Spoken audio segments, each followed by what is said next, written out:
Okay, first of all, I'm going to go over all the pieces, and then I'll show you how it goes together and give you a few tips and tricks along the way. So right now I've got everything laid out here on the table exactly how it is in the file. Let me show you what each piece is and what it does, and I'll give you a few tips as well. So let me talk first of all about from left to right. I'm going to just explain what they are. So you'll see first of all that all of these are inside a shape like this, and then they have a cut around the outside. A shape and then a cut around the outside, shape and then a cut around the outside. What those are is these inside shapes here end up making up the bottom of the box, just like this right here. So you've got 1, 2, 3 layers, and then you've got the bottom of the box right here. So that's what you're looking at there in terms of these shapes. And then inside those, we have the round disc. That's the shape, the holder that it stands up with, the whole thing stands up in. And then here we've got the base that has the 4 different pieces, the 2 trees and Frosty and the lamppost that sit in that. Next we have the trees, and then we have Frosty and the lamppost. And then down over here we've got the star for the top of the tree, Frosty's eyes, his nose, his buttons, the back piece to the top of the lamppost, and then what I like to call Frosty's ninja headband, or also known as his scarf. All right, so let me move a bunch of these things out of the way, and then we'll put together the box first, and then we'll put together the rest of the scene. So let's start with the bottom of the box, or the part that the part of the box that the parts go in. So we're going to take all 3 of these, right like this, and we're going to stack them together. And then we're going to take the smaller of the 2 rounded rectangles and line it up all nice and straight. Go ahead and glue those together, clamp it, and get it to look just like this when it's done, the exact same thing. And you notice it has 3 layers and a bottom, okay? So get that one put together, put it off to the side. And now we can also talk about the lid. So the lid, you technically can use 2 of these or 3 if you want. It doesn't really make a whole lot of difference. I made 3 just because they went around these pieces and I had the opportunity to do that. So line these up like that, put them right on the larger of the rounded rectangles, get it all lined up, and glue it together like that. And then you will end up having your box that looks like this, and it goes together like that. And you can put elastic piece around it, or a piece of ribbon or something like that to keep it together. I like elastic because that way it doesn't ever come apart. And then all of your pieces fit nice inside there for storage. And also you can engrave a beautiful message here. There's all kinds of ways to personalize this. You can do a message to somebody here inside the top of the lid. You can do something here underneath all the pieces, one here in the corners, and of course you can do something on the back too. All kinds of ways to personalize this, so have fun with that. But that's how the box goes together.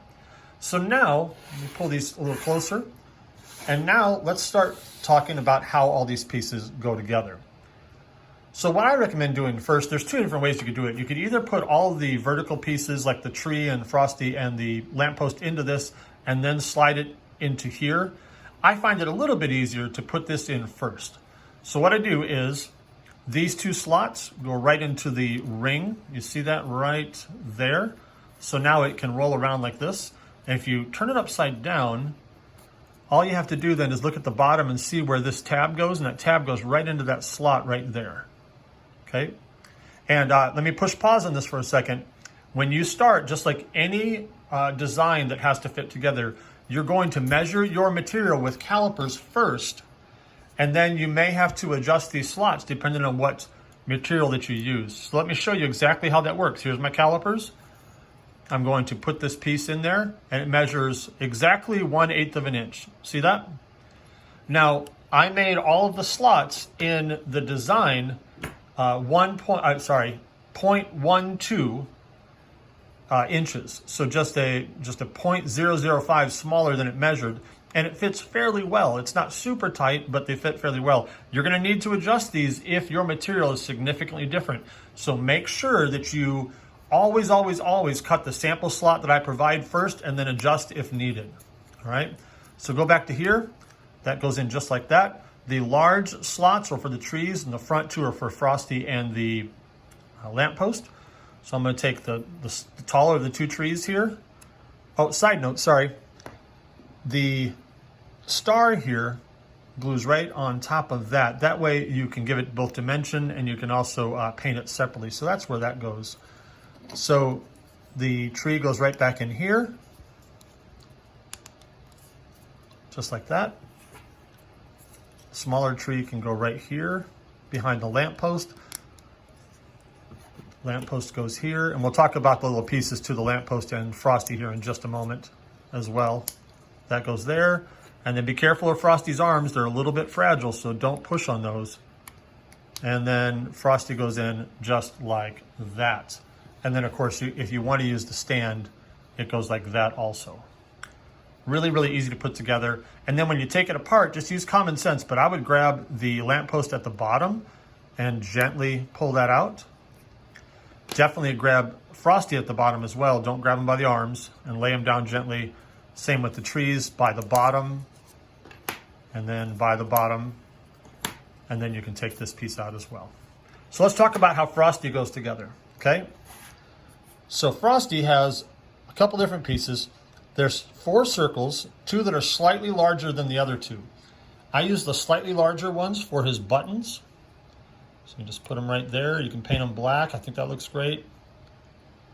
And if you have big fingers like me, you end up using tweezers because otherwise everything ends up all over the place. Here's his ninja headband, otherwise known as his scarf.